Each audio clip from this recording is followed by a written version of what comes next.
समझ लीजिए कि मेरे मिसरे हलचल भाई के पड़ोसी हैं, समझे। वरना यहाँ ऐसे ऐसे शायर हैं जो लफ्ज़ों की डाली पर गुफ्तगू का गुलाब भी खिलाना जानते हैं, जो तरन्नुम के समंदर में अपनी फनकारी की कश्ती भी खेना जानते हैं।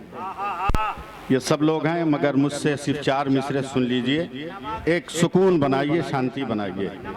देखेंगे कासिम नदीमी साहब, आपको देख के ये मिसरे याद आ गए कि जन्नती शाद है, जन्नती शाद है, दो ज़ख़ी मर गया। हाय हाय हाय, जन्नती शाद है, मर गया, दो ज़ख़ी मर गया, कातिले इब्ने मौला अली मर गया, तीर जिस पे चला अब भी जिंदा है वो, तीर जिसने चलाया वही मर गया। तीर जिस पे चला, तीर जिस पे चला अब भी जिंदा है वो, तीर जिसने चलाया वही मर गया। हज़रात 2 मिनट के लिए मैं आपके सामने हूँ। आपके तवहुमात की दीवारों को थोड़ी देर के लिए मैं हिलाने की कोशिश कर रहा हूँ, शायद हिल जाए। हमारे मुफ्ती मुख्तार साहब क़िबला हैं, अल्लामा मुफ्ती रहमत अली मिसबाही साहब हैं, बुजुर्ग शख्सियतें हैं। अगर खुदा न खास्ता कोई बेटी का बाप या बेटे का बाप इन दोनों के पास चला जाए और कह दे कि एक ही बेटा एक ही बेटी है, शादी की तारीख रख दीजिए, और अगर ये 3, 13, 23 रख देना, तो जो नहीं कहने को सो कहेगा। बोलेगा 3, 13 मनहूस तारीख हमारे ही औलाद की शादी के लिए है। अच्छा, अल्लाह, यानी इस कदर लोगों ने 3 का भूत अपने से ऊपर सवार कर लिया है कि इससे भागना अब इंसान के बस की बात नहीं है। तवज्जो दीजिएगा, कहां कहां 3 से भागोगे, कब कब भागोगे। वजू करने बैठोगे तो हर आज़ाए वजू को 3 मरतबा धुलोगे। निकाह करने बैठोगे तो काजी 3 मरतबा कबूल करवाएगा। कब्रिस्तान में मिट्टी देने जाओगे तो 3 मरतबा दोगे। अच्छा, कहाँ कहाँ भागोगे। बड़े बड़े उलमा बैठे हैं। परवरदिगार आलम ने फरमाया कुल्लो नफ्सिन ज़ाइक़तुल मौत, हर जानदार को मौत का मजा चखना है। अब जरा इस हुक्म शरई की तशरीह कीजिए। लफ्ज़े कुल्लो, इसमें भी 3 हर्फ, उसके बाद नफ्स, इसमें भी 3 हर्फ, उसके बाद जायका जिसका मज़दर आता है ज़ात, उसमें भी 3 हर्फ, उसके बाद मौत, इसमें भी 3 हर्फ, मौत के बाद पहला काम गुस्ल, इसमें भी 3 हर्फ, गुस्ल के बाद कफन, इसमें भी 3 हर्फ, कफन के बाद कब्र, इसमें भी 3 हर्फ, कब्र के बाद दफन, उसमें भी 3 हर्फ, सवाल 3, वजूद 3, एक मुनकर, एक नकीर, एक जो मरा है वो। जब अगर रिजल्ट सही है तो नतीजा खुल्द, इसमें भी 3 हर्फ, अगर रिजल्ट सही नहीं है नतीजा नार, इसमें भी 3 हर्फ है। और जब उठोगे तो वो होगा हाशर, वहां भी 3 हर्फ है, और वहां भी मामला होगा। एक खुदा का वजूद होगा, एक मुस्तफा की जात होगी, एक बंदे का वजूद होगा। इन 3 वजूदों के बीच में गुफ्तगू होगी। बताओ कहां कहां भागोगे। इसलिए बेहतरी यही है कि इस वहम की दीवार को तोड़ो और नमाजों की पाबंदी करो। नमाजों की पाबंदी करो। आखिरी लफ्ज, एक गरीब आदमी का 4 बेटा, गरीब आदमी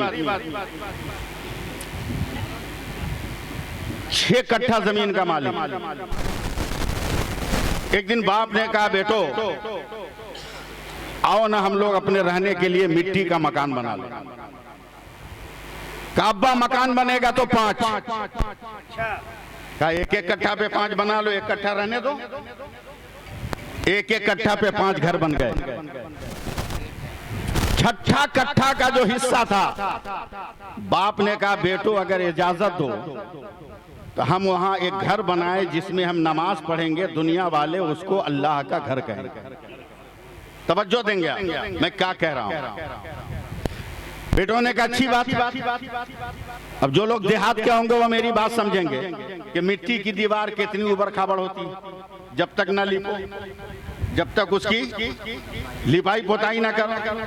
अपने 5 घरों को तो लीप पोत लिया, मगर जब मस्जिद की लिपाई पोताई की बात आई तो बाप ने डांट कर कहा, खबरदार, अपनी जमीन की मिट्टी से मत लिपना, इसको उर्फे आम में अल्लाह का घर कहा जाता है, मुमकिन हो तो जन्नत की मिट्टी तलाश करके ले। अच्छा, ये सुनकर चौथा सबसे छोटा बेटा टेंशन में बीमार हो गया। 3 बेटा झोला लेके निकले जन्नत की मिट्टी तलाश करने। शाम तक घुटना उठना फोड़वा के आ गया। बोला एक चुटकी मिट्टी नहीं मिली। कहा घबराओ मत, इलाज कराओ, तंदुरुस्त होने के बाद फिर तलाश करना। 3 बेटे और एक बाप, 4 आदमी जब घर में गए तो देखा छोटा वाला जो बच्चा है वो एक बोरा कुछ लेके आंगन में बैठा हुआ।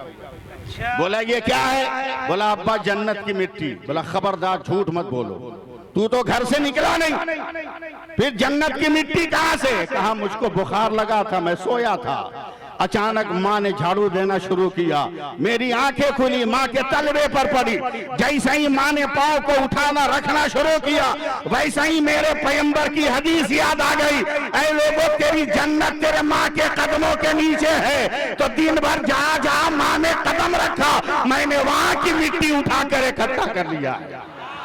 ये वही समझेगा जिसकी माँ है, वही समझेगा जिसकी माँ है। इसलिए दुनिया में अगर माँ है तो उसकी कदर करो, बाप है तो उसका एहतराम करो, समझे? सिर्फ पैसा कमाने के चक्कर में मत रहो, खुद खा लो होटल में और माँ के लिए सूखी पूरी भी मयसर ना हो, कभी तुम्हारी सेहत सलामत नहीं हो सकती, समझे? इसलिए बात खत्म करते हुए सबसे पहले ये दुआ है कि अल्लाह मरहुमा की मग़फ़िरत फरमाए, दर्जात में बुलंदी अता फरमाए। हालात बहुत ज्यादा खराब हो रहे हैं आपके, इसलिए अभी भी वक्त है कि हम लोग सुधर जाएं, सवर जाएं और अपनी जमीन की हिफाजत करें कि हमें हिंदुस्तानी हैं तो हिंदुस्तानी रहेंगे, समझे? ये मेरा छुपा हुआ ऐलान था, जिसे समझना आपका काम है और लोगों को समझाना काम है कि आप समझाएं। अल्लाह ताला हम सबको अमल की तौफीक अता फरमाए। मैं कतई इस पोजीशन में नहीं हूं कि तकरीर करूं और